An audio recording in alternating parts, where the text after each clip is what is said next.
احمد بھائی السلام علیکم۔ وعلیکم السلام شاکر صاحب۔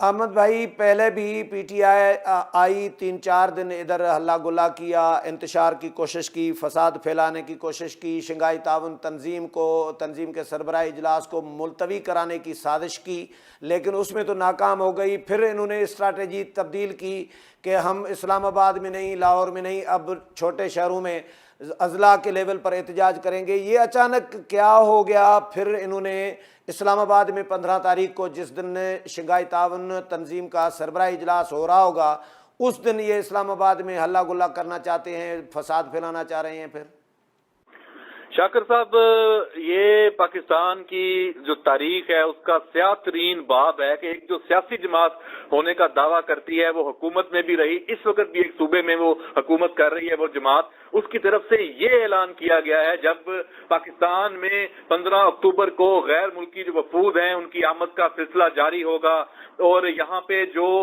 12 ممالک ہیں ان کے سربراہان ہوں گے، موجود ہوں گے، پوری دنیا کا میڈیا ہوگا، 2 جو یو این کی جو سیکورٹی کونسل جن کے پاس ویٹو پاور ہے، وہ ملک اس وقت طاقت کے جو مراکز ہیں پوری دنیا کے، وہ ان کے وزراء اعظم یہاں پہ موجود ہوں گے، روس اور چین کے۔ تو بھارت کا جو جے شنکر وزیر خارجہ یہاں پہ آ رہا ہے، وہ بھی یہاں پہ ہوگا۔ تو یہ ملک دشمنی نہیں ہے تو کیا ہے؟ اور ایک تو ان کا جو احتجاج ان کا پنجاب کے مختلف شہروں میں تھا، اس کا اشر آپ نے دیکھ لیا، اس کے ویژولز اٹھا کے دیکھ لیں، نہ بندہ تھا نہ بندے کی ذات تھی، اور بالکل ایک بوگس قسم کا ان کا احتجاج ہوا تھا۔ شاید سے انہوں نے یہ کہا کہ ہم اب بلیک میل کریں ریاست کو، کیونکہ حکومت اور ریاست ہے وہ اس کو پتا ہے کہ جب یہاں پہ اسلام آباد میں اتنا بڑا پاکستان کا ایک ایونٹ ہو رہا ہے تو اس کو سبوتاژ کرنے کے لیے تو یہ شیخ وقاص اکرم نے جو اپنے ایکس اکاؤنٹ سے یہ ٹویٹ کر دیا، میں سمجھتا ہوں یہ صرف ٹویٹ نہیں ہے، یہ پاکستان پر حملے کا اعلان ہے۔ اور اس کے بعد سوشل میڈیا پہ ہر جو محب وطن ہے وہ اس کو تنقید کر رہا ہے، وہ اس کو میں تو کہتا ہوں گالیاں دے رہا ہے۔ انہوں نے یہ کیا ہے؟ ان کو سمجھ آنی چاہیے کہ یہ ان سے غلطی ہوئی ہے اور اس غلطی کا خمیازہ ان کو اب بھگتنا پڑے گا۔ اور میں سمجھتا ہوں کہ اب یہ ایک ایسی لکیر کھینچی ہے تحریک انصاف کی، اس جو انتشاری قیادت ہے اس نے، جس کو اڈیالہ سے جو لیڈ کیا جا رہا ہے اور پاکستان کے باہر سے اس کے تانے بانے ملتے ہیں، اب پی ٹی آئی کے اندر سے بھی اس لکیر کے طرف ہونا چاہیے کہ جو اس لکیر کے اس طرف ہے یا اس طرف ہے، یہ فیصلہ پی ٹی آئی کے اندر سے بھی ہونا چاہیے اور پاکستان میں اور ہر محب وطن کا ہے، اس کا بھی یہ امتحان ہے کہ پی ٹی آئی کو اس اعلان کے بعد مسترد کرے اور اس کے خلاف ریاست پوری طاقت کے ساتھ آئے۔ بالکل بھی گنجائش نہیں ہونی چاہیے ان کو موقع دینے کی، ان کو شہروں سے باہر اپنے گھروں سے نہیں نکلنے دینا چاہیے۔ یہ اسلام آباد کا رخ کرے، مار مار کے ان کو یہاں سے بھگایا جائے، ان کو بالکل دمبا بنا دیا جائے۔ انہوں نے جو پاکستان کے خلاف یہ اتنا بڑا اعلان کیا ہے، مجھے تو انتہائی شدید اس وقت غصہ آ رہا ہے اور پریشانی کا سامنا ہے کہ کیا یہ سیاسی جماعت کے طور پہ اپنے آپ کو کہہ سکتے ہیں؟ یہ شر انگیزی اور یہ موقع بھارت کو دے رہے ہیں،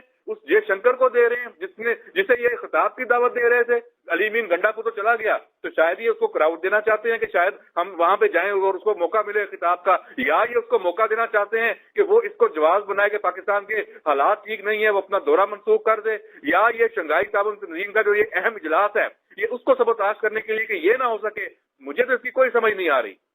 تو یہ جو کچھ لوگ ابھی بھی پی ٹی آئی کے ساتھ ہمدردیاں رکھ رہے ہیں یا پی ٹی آئی کو درست سمجھ رہے ہیں، محب وطن ایک سیاسی جماعت قرار دے رہے ہیں، ان کو اب تو سمجھنا چاہیے کہ بھائی یہ پراکسی ہے اسرائیل کی، یہ پراکسی ہے بھارت کی، یہ پراکسی ہے امریکہ کی، اور یہ شنگھائی تعاون تنظیم یہ اتنا بڑا ایونٹ ہونے جا رہا ہے تو پاکستان کی دشمنی میں کوئی بھی کسر انہوں نے نہیں چھوڑی۔ تو یہ تو ثابت ہو گیا نا اب تو 15 کو اعلان جو ہے۔ بالکل، ہم تو اب اس کو اگر ماضی سے ملا کر دیکھیں تو پھر ہم پہلے تو شاید سمجھتے تھے کہ سیاست تھی اور تاریخیں آپس میں میچ کر رہی تھیں۔ 2014 میں جب دھرنا اس جماعت کا ہوا تھا تو اس وقت بھی آپ کو یاد ہوگا چینی صدر کا ایک انتہائی اہم ترین دورہ تھا جو کھٹائی میں پڑ گیا تھا۔ ابھی جو ملائیشیا کے وزیر اعظم آئے ہوئے تھے تو اس دوران ابھی اجلاس تھا اور ایس سی او کے اجلاس تک انہوں نے دھرنا دینا تھا، لیکن جو ریاستی طاقت پوری استعمال ہوئی اور ان کی یہ سازش ناکام ہوئی اور کے پی کے سے جو حملہ آور جو قافلے تھے ان کو واپس جانا پڑا۔ یہاں سے. اور اب یہ پنجاب سے یہ اعلان شیخ وقاص اکرم نے اور باقی، میں تو سمجھتا ہوں کہ یہ جو تحریک انصاف کے اوپر ایک تھوڑا سا بھی تھا کہ یہ ایک سیاسی جماعت ہے، یہ بالکل بھی اس کو اب سیاسی جماعت نہیں کہہ سکتے. جو ان کے لیڈر پارلیمنٹ میں ہیں، جو ان کے لیڈر جن میں تھوڑی بہت بھی ان کے اندر رمق موجود ہے کہ وہ اپنے آپ کو کہیں کہ وہ ان کے اندر کوئی پاکستانیت ہے، ان کو ڈس آن کرنا چاہیے اس اعلان سے. اس اعلان کو کرنے والوں سے یہ جو موقع ہے یہ بالکل ڈیسائسو ہے، اور اس میں نہیں سمجھتا کہ اب کوئی گنجائش ہے اگر مگر کی. تو حکومت اور سیکیورٹی ادارے اب کیا حکمت عملی ہوگی؟ کیونکہ گنڈا پور جب آئے تو اس وقت بھی ہم نے دیکھا کہ گنڈا پور بڑے پرسکون طریقے سے تمام تر اقدامات کے باوجود، شیلنگ کے باوجود، اسلام آباد پنجاب کے حدود میں داخل ہوتے ہی شیلنگ شروع کی، لیکن وہ پرسکون طریقے سے پہنچ گئے. اور کچھ سینکڑوں لوگ جو ہیں، ایک انتشار کے لیے 2-4-5 ہزار لوگ کافی ہوتے ہیں فساد پھیلانے کے لیے، انتشار پھیلانے کے لیے. تو 4-5 ہزار لوگ اگر آ گئے تو یہ اقدامات حکومت کی جانب سے کیا کیے جا رہے ہیں؟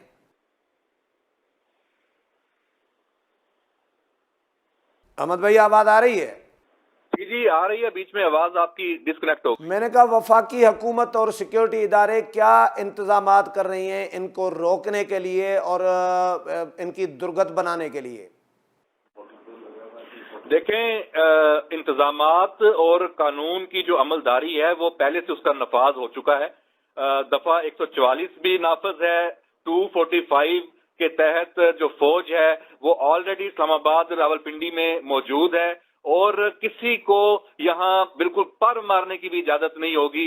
اور ان کو اپنے ان کے جو شہر ہیں، میں سمجھتا ہوں وہاں سے ہی نہیں نکل پائیں گے. علی امین گنڈا پور تو آپ نے دیکھا تھا کہ ڈی چوک پہنچ گیا تھا، کوئی کارکن آ گئے تھے.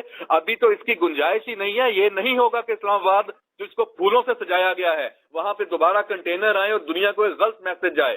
یہ بالکل یہ کریک ڈاؤن آج سے ہی، ابھی سے ہی یہ شروع ہو جانا چاہیے، اور میری اطلاعات کے مطابق یہ ہو جائے گا. یہ جو سوچے گا بھی وہ اس وقت اندر جائے گا. ریاست بالکل اس پہ کمپرومائز نہیں کرے گی. یہ میری اطلاع ہے، میری انفارمیشن ہے، اور یہ کام اب سختی سے، انتہائی سختی سے اس پر عمل درآمد ہونا شروع ہو چکا ہے.